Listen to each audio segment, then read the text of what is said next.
نحمدہ ونصلی ونسلم علی رسولہ الکریم اما بعد فاعوذ باللہ من الشیطان الرجیم بسم اللہ الرحمن الرحیم السلام علیکم ورحمۃ اللہ وبرکاتہ۔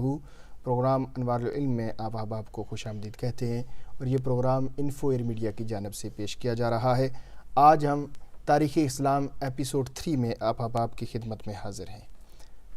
سامعین، گزشتہ پروگرام میں ہم نے شاہ صاحب سے ہم نے سنا تھا کہ آپ صلی اللہ علیہ وسلم تاریخ اسلام کے حوالے سے کہ آپ صلی اللہ علیہ وسلم کا حسب و نسب کیا ہے اور آپ صلی اللہ علیہ وسلم کے جو خاندان ہے وہ کتنا عزت، عظمت، شان اور مقام والا خاندان ہے، اور آپ صلی اللہ علیہ وسلم کے خاندان کا شجرہ نسب بیان کرتے ہوئے ہم حضرت عبد المطلب تک پہنچے تھے تو ہمارا وقت جو ہے وہ اختتام پذیر ہو چکا تھا۔ آج ہم انشاءاللہ حضرت عبد المطلب کے حوالے سے شاہ صاحب سے رہنمائی لیں گے کہ آپ کو مالک نے کیا شان عطا فرمائی اور آپ کے دور میں کون سا عظیم واقعہ رونما ہوا جس کا ذکر ہمیں قرآن سے بھی ملتا ہے۔ آئیے شاہ صاحب کی جانب چلتے ہیں اور شاہ صاحب سے تاریخ اسلام ایپیسوڈ 3 کی آج کی جو ہے وہ خوبصورت باتیں سنتے ہیں۔ نحمدہ ونصلی علی رسولہ الکریم اما بعد فاعوذ باللہ من الشیطان الرجیم بسم اللہ الرحمن الرحیم۔ حضور کے دادا حضرت عبد المطلب ہم نے ڈسکس کیا تھا پہلے کہ ان کو مطعم الطائر کا لقب بھی ملا ہے، یعنی پرندوں کو کھلانے والے۔ آپ بڑے سخی تھے۔ آپ کے دور کے اندر ایک بہت ہی معرکۃ العرا واقعہ پیش آیا جس کو اصحاب فیل کا واقعہ کہا جاتا ہے، جس کا قرآن پاک میں بھی اللہ تعالیٰ نے ذکر فرمایا۔ یہ واقعہ نبی پاک علیہ السلام کی ولادت کے 55 دن پہلے کا واقعہ ہے، یعنی تقریباً 2 مہینے پہلے کا یہ واقعہ ہے۔ اور واقعہ کچھ اس طرح ہے کہ ابرہہ نے یمن کے اندر، ایک یمن کا بادشاہ ابرہہ، اس نے یمن کے اندر خانہ کعبہ کے مقابلے میں ایک گھر تعمیر کیا اور یہ چاہا کہ لوگ خانہ کعبہ کے بجائے اس کے گھر کا آ کر حج کیا کریں اور طواف کیا کریں۔ تو قبیلہ کنانہ کے ایک شخص کو بڑا غصہ آیا، عرب کے ایک شخص کو، مکے کے ایک شخص کو غصہ آیا، تو وہاں پر یمن گیا اور اس نے وہاں پر جا کر اس کے جو بھی اس نے گھر بنایا تھا اس کے اندر پخانہ کیا اور اس کی دیواروں کو گندہ کر دیا اور واپس آ گیا۔ بعد میں جب ابرہہ کو پتہ چلا کہ کسی نے مکہ سے آیا کوئی شخص اور کسی نے اس کے گھر کے ساتھ یہ سلوک کیا، اس کی یہ توہین کی اس کے مطابق، تو وہ آپس سے باہر ہو گیا، طیش میں آ گیا اور اس نے یہ نیت کی کہ میں اب نعوذ باللہ خانہ کعبہ کو گرا دوں گا اور اس کو ختم کر دوں گا اور مسمار کر دوں گا، زمین بوس کر دوں گا۔ تو اس نیت سے وہ اپنے یمن سے چلا لشکر لے کر، اور وہ لشکر تھا ہاتھیوں کا، اسی لیے اس واقعے کو اصحاب فیل کا واقعہ، یعنی ہاتھیوں والے لوگوں کا واقعہ بیان کہا جاتا ہے۔ قرآن پاک میں سورہ فیل پوری اللہ تعالیٰ نے نازل فرمائی۔ جب وہ وہاں پر آیا تو مکے سے باہر ہی آ کر اس نے جو وہ پڑاؤ کیا، اپنا قافلہ ٹھہرایا۔ رستے میں مکے کے قریب حضرت عبد المطلب کی بکریاں 200 یا اس اقوال کے مطابق 200 تقریباً بکریاں ان کے فوجیوں نے، ان کے لوگوں نے اس پر قبضہ کر لیا اور بھی بہت ساری چیزوں پر قبضہ کر لیا۔ حضرت عبد المطلب تک اطلاع پہنچی، اس وقت آپ خانہ کعبہ کا طواف کر رہے تھے، جب اطلاع پہنچی کہ یہ معاملہ ہو چکا ہے تو آپ جو ہے وہ اس سے بات کرنے کے لیے اس کے پاس گئے، خیمے کے پاس۔ جب اس کو بتایا گیا کہ قریش کے سردار آ رہے ہیں، بنو ہاشم کے جو ہے نا وہ چشم و چراغ آ رہے ہیں، حضرت عبد المطلب آپ کا ایک روب بھی تھا، تو وہ اس نے عزت دی، وہ کھڑا ہو گیا اور اس نے اپنے پاس بٹھایا، پروٹوکول دیا۔ خیر آپ تو اپنے اس کے سردار تھے قبیلے کے، تو اس نے کہا کہ آپ کا آنا میں مطلب آپ کو خوش آمدید کہتا ہوں، آپ کس نیت سے آئے ہیں؟ وہ سوچ رہا ہوگا کہ اس نے بات کرنی ہے کہ بھئی آپ کا خانہ کعبہ کو گرانے کے لیے آئے ہیں تو منت و سماجت کی جائے گی اور کہ بھئی میری منت کی جائے گی کہ نہ کریں۔ تو آپ نے کہا کہ مجھے پتہ چلا کہ آپ کے لوگوں نے ہماری کچھ بکریاں اس پہ قبضہ کر لیا، ان کو چھین لیا ہے، تو میں اپنی بکریوں کو واپس لینے کے لیے آیا ہوں۔ وہ بڑا حیران ہوا، اس نے کہا میں یہاں آپ کے کعبہ کو گرانے کے لیے آیا ہوں اور آپ جو ہے وہ اپنی بکریوں کے بارے بات کر رہے ہیں اور آپ کو بکریوں کی فکر ہے۔ وہاں آپ نے بہت ہی پیارا جملہ ارشاد فرمایا، آپ نے کہا بکریاں میری ہیں، مجھے بکریوں سے غرض ہے، کعبہ رب کا گھر ہے اور رب اپنے گھر کی حفاظت کرنا جانتا ہے۔ تو جب یہ کہا تو اس کو اور غصہ آیا، اس نے کہا پھر تو میں کعبے کی اینٹ سے اینٹ بچا دوں گا۔ آپ نے کہا پھر آپ جانو اور آپ کا رب جانے۔ یہ کہہ کر کہا کہ ان کے بکریوں کو واپس کر دی جائیں۔ آپ اپنا سامان لے کر واپس آئے اور آپ نے تمام لوگوں کو کہا کہ اپنے گھروں سے نکل کر آؤ، پہاڑ کی غاروں میں پناہ لیں اور رب کی بارگاہ میں دعا کریں اور دیکھیں کہ رب تعالیٰ کا عذاب کیسے نازل ہوتا ہے اور اس کے عذاب کے نظارے دیکھیں۔ آنے سے پہلے آپ نے رب کی بارگاہ میں جو دعا فرمائی، ان کے الفاظ آپ نے بڑی بے قراری اور گرہ زاری کے ساتھ رکت انگیز آپ نے کعبے کا حلقہ پکڑ کے آپ نے یہ الفاظ کہے، دعا فرمائی، اللہم ان المرء یمنع رحلہ فمنع رحالک وانصر علی آل الصلیب وعابدیہ اليوم لک۔ عرض کرتا ہے یا اللہ، ہر شخص اپنے گھر کی حفاظت کرتا ہے اللہ اور کعبہ تیرا گھر ہے، تو اس کی حفاظت فرما اور اہل صلیب کے مقابلے میں اپنے بندوں کی مدد فرما، اللہ ہماری مدد فرما۔ یہ دعا کہہ کر آپ سارے لوگوں کو لے کر پہاڑ کی چوٹی پر چلے گئے تاکہ اللہ تعالیٰ کی قدرت کا جلوہ دیکھیں۔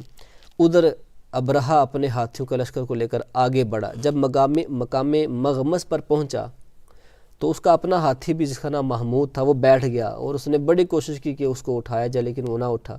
اسی دوران اللہ تعالیٰ نے چھوٹے چھوٹے پرندے ابابیلوں کا لشکر بھیجا، اور ہر پرندے کے پاس 3 چھوٹے چھوٹے پتھر تھے جس کو ہم پیبل کہتے ہیں، کنکریاں تھیں، ایک اس کے چونچ میں، 2 اس کے پنجوں میں۔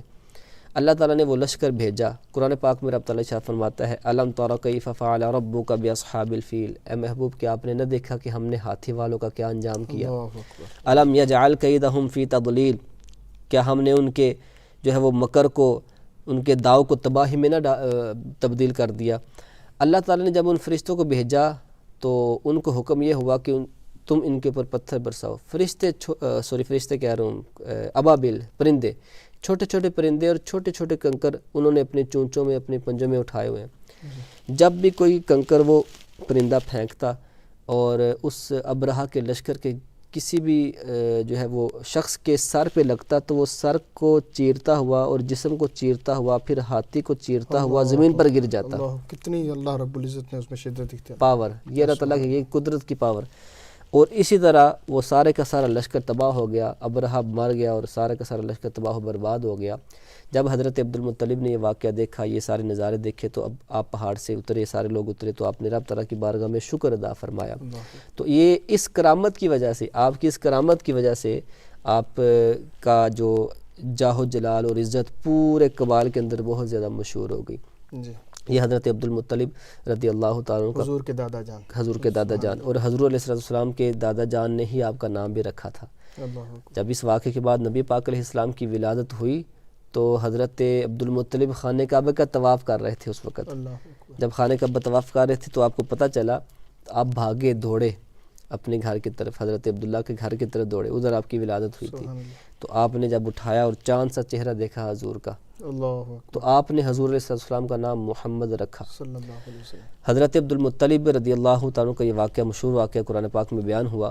اس کے بعد حضرت عبداللہ، حضور علیہ السلام کے والد گرامی، ان کے بارے میں ہم نے تھوڑا سا ڈسکس کرنا تھا۔ حضرت عبداللہ رضی اللہ تعالیٰ کی عمر، جیسے میں نے پہلے عرض کیا کہ 24 سال کی تھی جب آپ کی شادی حضرت آمنہ رضی اللہ تعالیٰ سے ہوئی۔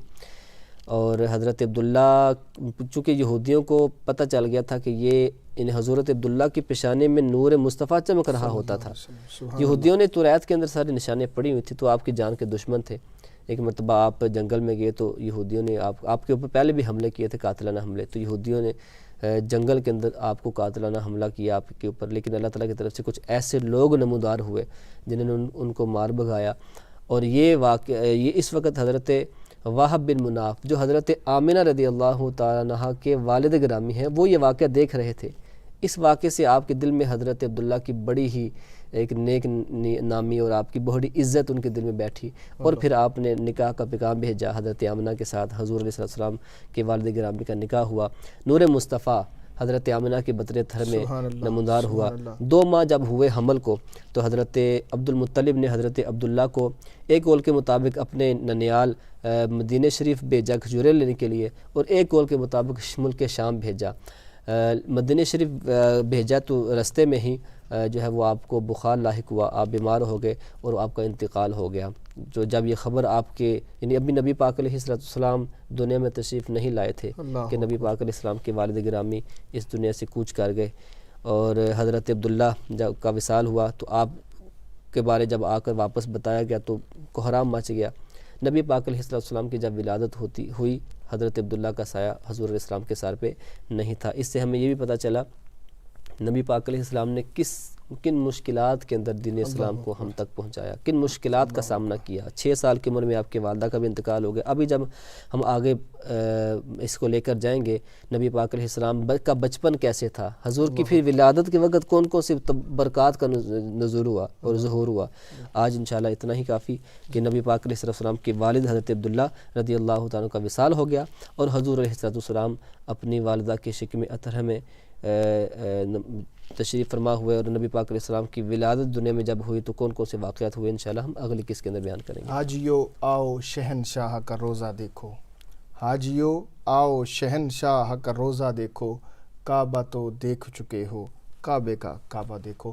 آپ صلی اللہ علیہ وسلم کی آمد کائنات میں سب سے عظیم آمد ہے، اور آپ کے توسل سے مالک نے ہم پر اتنے عظیم احسانات فرمائے. اور سیرت مصطفیٰ انشاءاللہ تاریخ اسلام کے حوالے سے ہماری یہ سیریز آج تیسری ایپیسوڈ چل رہی تھی. انشاءاللہ اگلی قسط میں ہم اس سے آگے کی انشاءاللہ موضوعات اور اس سے آگے کے واقعات انشاءاللہ آپ احباب کی سماعتوں کی نظر کریں گے. مالک رزق ہمیں سیرت مصطفیٰ سے پیار عطا فرمائے، آپ کی نسبت عطا فرمائے، اور آپ کے در کی خیرات عطا فرمائے. وآخر دعوانا ان الحمدللہ رب العالمین.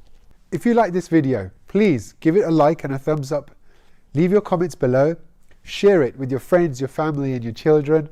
And don't forget to subscribe to this channel. We'll see you next time. Keep watching and spread the blessings to everyone. Assalamu alaikum wa rahmatullahi wa barakatuh.